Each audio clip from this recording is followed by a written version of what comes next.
The Galactic Council's first official observation of Earth came on what humans would call a Tuesday, though this hardly mattered since most advanced civilizations had long ago abandoned such primitive time-keeping concepts as weekdays. What did matter was that within the first 3 standard planetary rotations of observation, 17 different protocols were broken, 12 emergency meetings were called, and 1 junior analyst had to be sedated after witnessing what they described as violations of fundamental universal constants. The Council's observation chamber, a vast crystalline dome floating in high orbit around Jupiter, was in complete chaos. Holographic displays flickered with an endless stream of footage from their cloaked satellites, each new image more disturbing than the last. The chamber's normally orderly arrangement of floating platforms had devolved into a confused jumble as various species attempted to get better views of the displays. They're doing what Chief Observer Krill X demanded, their crystalline appendages vibrating with such distress that small rainbow-colored fragments of light scattered across the chamber. Several junior members had to duck to avoid being temporarily blinded. The bipedal specimen just lifted a metal transport containing approximately 2,000 kilograms of mass, the analyst reported, their bioluminescent spots pulsing with anxiety, with their bare manipulator appendages, while consuming a beverage they call a smoothie. And they appeared to be complaining about something called Monday while doing so. The footage played on the quantum display, showing a human mechanic later identified as Jenny Martinez from Mike's Auto Repair in Cleveland casually lifting the front of a Ford F-150 to check its undercarriage. The collected council members watched in horror as she held it with one hand while sipping her strawberry banana protein shake with the other, occasionally pausing to text someone named Steve about weekend plans.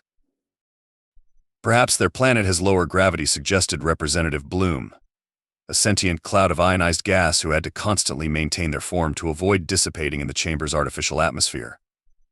We've seen similar capabilities in species from low-gravity worlds. No, that's the problem, senior scientist Vex 12 interjected, their tentacles dancing across the holographic interface as they brought up the planetary data. Earth has relatively high gravity for a habitable world, 9.8 meters per second squared. And their atmospheric pressure? 1 entire atmosphere of pressure. The readings must be wrong. Nothing could survive in such conditions, let alone thrive. More footage began streaming in from their cloaked observation satellites, each new scene causing fresh waves of panic among the council members. A human in something called yoga pants, running at speeds that would exhaust most species within seconds, while simultaneously manipulating a small communication device and avoiding obstacles. A group of humans carrying many times their body weight in strange rectangular objects called moving boxes. Apparently helping another human relocate their dwelling place, a ritual they performed regularly despite having access to automated transport technology. Look at this one, Krill X pointed with a crystalline appendage, sending another shower of rainbow refractions across the chamber. This human is repeatedly lifting and lowering a metal bar with heavy weights attached. For fun. And they appear to be recording themselves doing it for something called Instagram. They call it working out, the analyst explained, their spots now pulsing in an erratic pattern that indicated severe stress. They deliberately stress their muscle fibers to cause micro tears, which then heal stronger. They do this for recreation, and sometimes they pay significant amounts of their currency to perform these activities in dedicated facilities called gyms. The council chamber erupted in concerned murmuring, creating a cacophony of clicks, whistles, telepathic broadcasts, and various other forms of communication that the chamber's universal translators struggled to process simultaneously. A species that deliberately damaged itself to become stronger? That treated feats of impossible strength as casual daily occurrences? That had turned self-inflicted suffering into a profitable business model? There's more, Vex 12 announced grimly, their tentacles now moving so fast they were barely visible. They regularly ingest substances that would be considered toxic on most worlds. Look at this data on something they call hot sauce. They deliberately add capsaicin, a defensive compound produced by plants, to their food. For pleasure, they expose themselves to radiation for aesthetic purposes in places called tanning salons. They voluntarily raise their core temperatures in enclosed spaces called saunas for relaxation. And most disturbing of all, they regularly enter a state of unconsciousness called sleep for approximately 1/3 of their day. Surely they must have some form of enhanced cybernetics or genetic modification, Representative Bloom suggested hopefully, their gaseous form condensing slightly in anxiety. No natural species would evolve such traits. Negative VEX-12 responded, bringing up detailed biological scans. These abilities appear to be completely natural. Their cellular structure is remarkably simple compared to most spacefaring races. And what's worse, they paused dramatically, causing several junior members to emit stress pheromones. They seem completely unaware that they're doing anything unusual. The footage continued to play across multiple screens, showing humans casually performing what should be impossible acts of strength, endurance, and resilience. A construction worker carrying 3 bags of cement on each shoulder while whistling something called Sweet Home Alabama. A parent chasing down a transport vehicle called a bus while carrying 2 offspring. And something called a lunchbox, an elderly human completing something called a marathon. A ritual of running 42.2 kilometers for no apparent reason other than to receive a small metallic disc and a piece of foil fabric. I move that we classify Earth as a Class X anomaly immediately, Krill X declared, their crystalline form now vibrating at a frequency that threatened to shatter nearby data screens. These humans are clearly not normal biological entities. They must be contained before they realize their true capabilities. Before they understand that most species consider lifting one's own body weight to be a remarkable achievement. The motion passed unanimously, accompanied by a wave of relieved color changes, pheromone releases, and electromagnetic pulses from the various council members. As they adjourned for emergency containment procedures, no one noticed the small notation in the corner of the planetary data display: gravity 9.8 ms2. Atmospheric pressure 1 atm. Temperature range 233 K to 318 K. Status perfectly normal for a death world. The junior analyst, now recovering from their sedation, added one final note to their report: most disturbing observation. Humans refer to these activities as getting swole and appear to celebrate them on a platform called TikTok. Further investigation required. Pending psychological evaluation of observation team. The Galactic Council selected their most experienced field researcher for this critical mission. Unfortunately, they were on vacation, so they sent ZIL-8 instead. ZIL-8, a shape-shifting entity whose natural form resembled a cross between a jellyfish and a filing cabinet, had exactly 2 qualifications for this assignment. They could maintain a humanoid form for up to 12 hours without melting. And they had once watched half an Earth movie called Men in Black during cultural training. Remember, Chief Observer Krill X briefed them, maintain your cover identity at all times. We've selected the perfect infiltration point, something called a CrossFit gym. Our research suggests it's where humans go to deliberately torture themselves, and then brag about it. ZIL-8's first day of observation started promisingly enough. They had successfully infiltrated the facility by doing what their research suggested was normal: handing over small rectangular papers called money and signing something called a waiver. That seemed to acknowledge the possibility of death. Very sensible, they thought. The problems began during something called a wood workout of death, ZIL-8 logically assumed. A human instructor wearing what appeared to be standard uniform of tight-fitting synthetic materials demonstrated a movement called a burpee. Now everyone do 50 of these, the instructor announced cheerfully, as if they hadn't just suggested collective suicide. ZIL-8 watched in horror as the humans around them began throwing themselves on the ground and jumping back up repeatedly. Their vital signs monitors were going crazy. Humans were sweating, actually expelling water from their bodies. Their heart rates were elevated to levels that should indicate imminent organ failure. And they were. Smiling. "Hey, new person," the instructor called out. "Don't be shy. Jump in."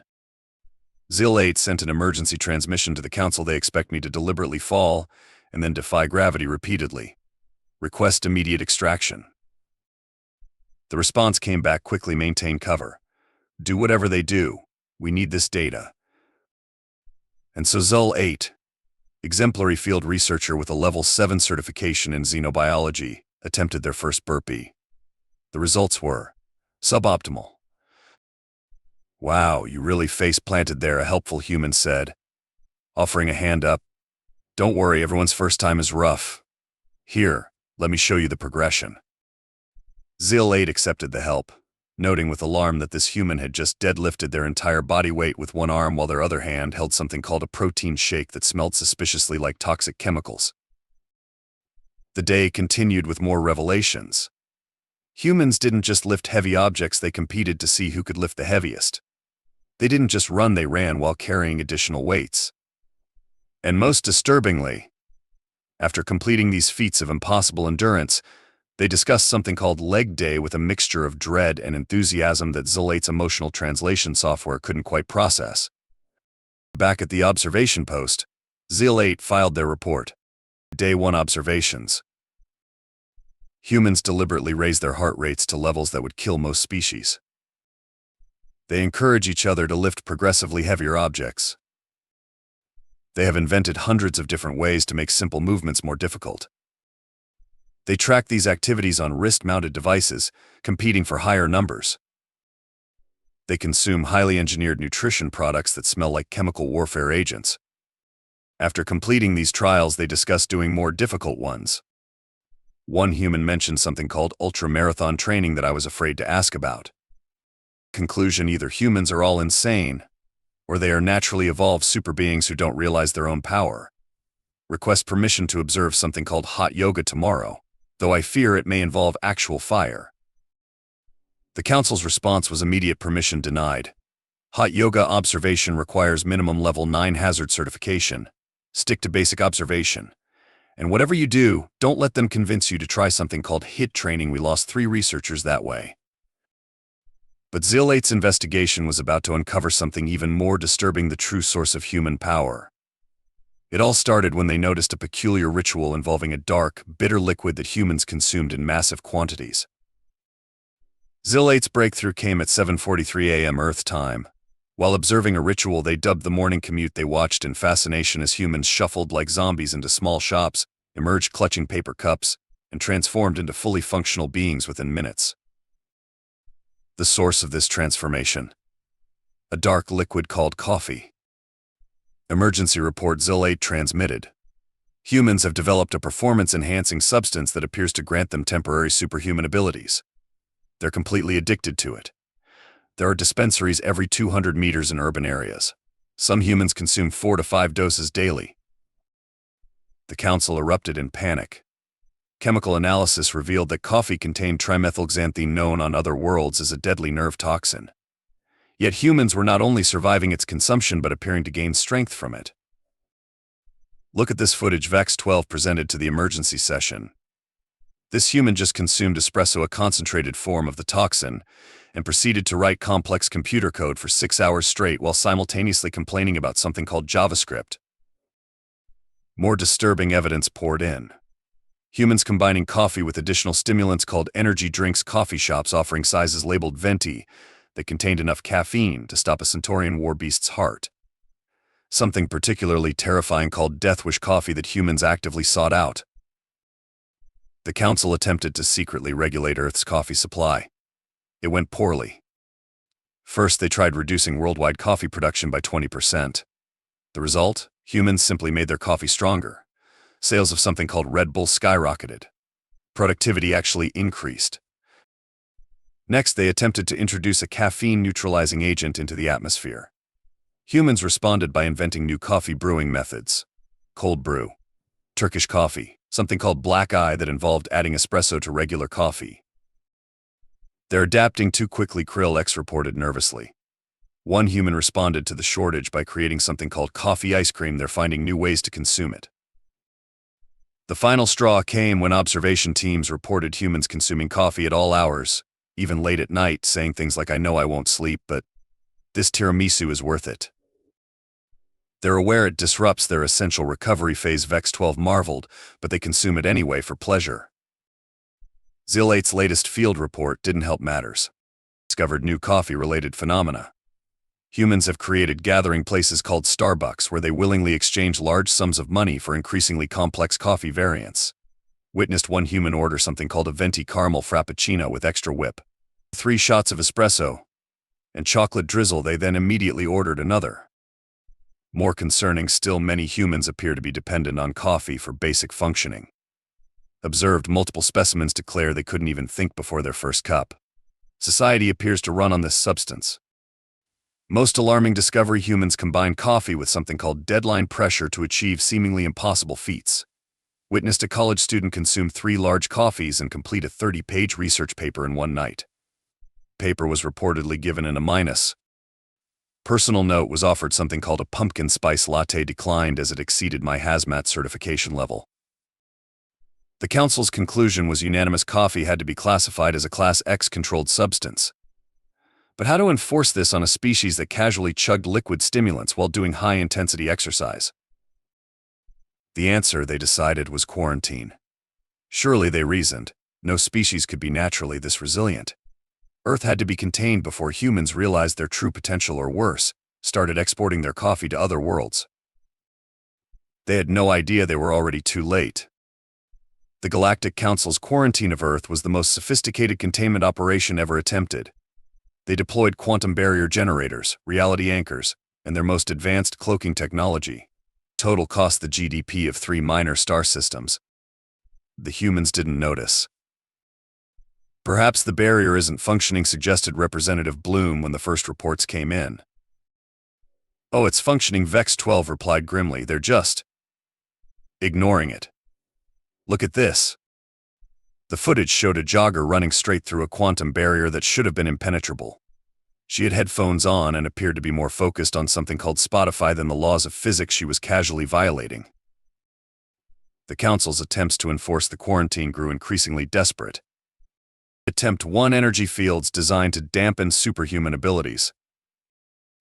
Result: humans complained about weird static electricity and continued their activities. Attempt 2: gravity amplification to restrict movement. Result: humans blamed humidity and opened more gyms. Attempt 3: subtle mental suggestion to stay indoors. Result: humans invented indoor rock climbing and home workout videos. ZIL 8's field reports became increasingly hysterical. Day 47: humans have adapted to our gravity manipulation by creating something called weighted vest training. They're deliberately making things harder for themselves. Day 48: discovered humans doing something called parkour. They're treating our containment architecture as an obstacle course. One human referred to it as spicy architecture. Day 49: they've gamified our barriers. Something called TikTok challenges has them competing to do handstands in areas of highest quantum resistance. Send help. The final straw came during something called a marathon. The Council had erected their strongest barriers along the route, confident that no biological entity could penetrate them while running 42.2 kilometers. They watched in horror as thousands of humans jogged through their defenses while discussing splits, hydration strategies, and whether they'd beat their personal best. Did that human just stop to take a selfie with the quantum distortion field? Krill X asked weakly. Yes, Vex 12 confirmed. They're calling it a cool atmosphere effect, and it's trending on something called Instagram. To make matters worse, humans had begun ordering coffee beans from all over their world, creating increasingly potent blends. The Council's worst nightmare was becoming reality. Humans were optimizing their own power source. Emergency sessions were called. Committees were formed. Reports were filed. And still humans continued their impossible feats, seemingly oblivious to the cosmic drama unfolding around them. Until one day when a human child looked up at the sky and asked, "Hey, why is that spaceship trying to hide behind the moon?" The Council's perfect cloaking technology had been defeated by a 10-year-old with a telescope she got for her birthday. The quarantine was about to face its greatest challenge yet: human curiosity. The Council's carefully maintained secrecy unraveled thanks to a viral TikTok titled "Caught My Alien Neighbor Trying to Shapeshift Know to Filter Aliens Awkward." ZIL 8, it turned out, wasn't great at maintaining human form while sneezing. Within hours, humans had not only accepted the existence of aliens but had already started leaving out coffee samples as friendship offerings and posting alien spotting guides on Reddit. The Council's emergency meeting was interrupted by a transmission from Earth's scientific community. They wanted to know why aliens had been hiding, and more importantly, if they'd like to participate in some research studies. "They want to study us," Krill X sputtered. The truth emerged during the first official human-alien scientific exchange. As the Council representatives explained their concerns about human capabilities, the human scientists grew increasingly amused. "Wait," Dr. Rodriguez interrupted. "You think we're superheroes because we can run marathons and lift heavy things. You survive conditions that would kill most species," Vex 12 protested. "Your gravity alone." "Oh," Dr. Wong exclaimed, finally understanding. "You're from low-gravity worlds, aren't you? That explains everything." The humans proceeded to explain that Earth wasn't an anomaly, it was what they called a death world. High gravity, extreme temperature variations, corrosive atmosphere, and deadly radiation from their sun had forced humans to evolve extraordinary resilience just to survive. But the coffee xylate insisted. The toxic stimulant. You mean bean juice? A grad student laughed. That's nothing. Wait until they hear about hot peppers, or chocolate, or cheese, spoiled milk we eat for fun. The council members watched in horror as the humans casually listed off the various poisons they consumed for pleasure. Alcohol, capsaicin, caffeine, something called extra spicy hot wings. And you deliberately exercise in these conditions? Representative Bloom asked. Well, yes, shrugged Dr. Rodriguez. If you don't use it, you lose it. Plus it's fun. Speaking of which, would any of you like to join our departmental softball team? The council members politely declined, citing sudden urgent appointments several galaxies away. As the truth about Earth spread through the galaxy, the council faced a new crisis: how to classify a planet where every inhabitant was, by their standards, a superhero. The Galactic Council's first official press conference was going surprisingly well until someone offered the alien delegates a jar of pickles to open. 3 diplomatic incidents, and 1 mildly sprained tentacle later, humanity had to explain that yes, they sometimes deliberately sealed food in containers that required superhuman strength to access. But why? Asked Krill X, their crystalline form vibrating with confusion. For freshness, replied the human representative, casually opening the jar with one hand while checking their phone. Also, it's kind of fun to tap the lid with a knife first. Makes you feel like you're solving a puzzle. The Council's attempts to understand humanity led to a series of increasingly bizarre cultural exchange programs.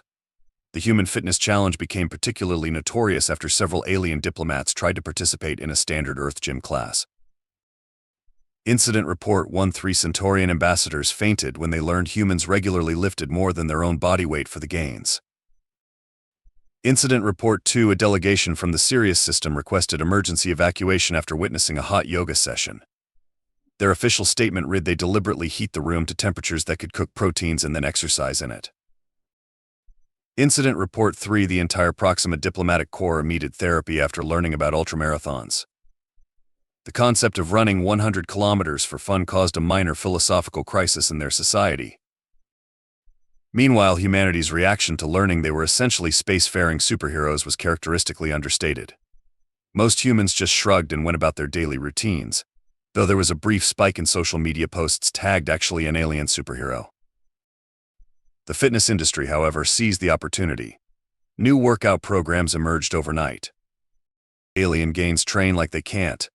0G to Hero Earth Gravity Advantage workout. CrossFit now officially too intense for aliens. Zil 8, who had become something of a celebrity after their viral shapeshifting incident, started a surprisingly successful YouTube channel. Alien Tries Human Things. Their video Alien's first roller coaster ride gone wrong broke streaming records across 17 star systems. The Council's classification committee spent months trying to create a new category for Earth. Their first draft included warnings such as, "Caution, indigenous population considers regular exposure to high-intensity gravitational stress a good workout." Warning, local inhabitants consume multiple known toxins for pleasure and mental stimulation. Danger, population regularly engages in activities that would be considered extreme survival situations on other worlds. Notice, local dietary customs include deliberately aged protein products and fermented vegetables. Extreme hazard, inhabitants frequently combine all of the above while complaining about something called Monday. The final classification was simply approach with caution. Local life forms are basically superheroes and don't even realize it. The galaxy had to adapt to humanity's emergence into the interstellar community. Spacecraft had to be reinforced to handle human strength. Space stations installed specialized high-G sectors for human visitors. The Galactic Olympics were completely restructured after humans swept every physical competition without even trying particularly hard. Coffee became the most valuable commodity in the galaxy, though no other species could safely consume it. Aliens just liked to watch in horror as humans casually drank their morning rocket fuel. Earth's admission to the Galactic Council came with some unique stipulations.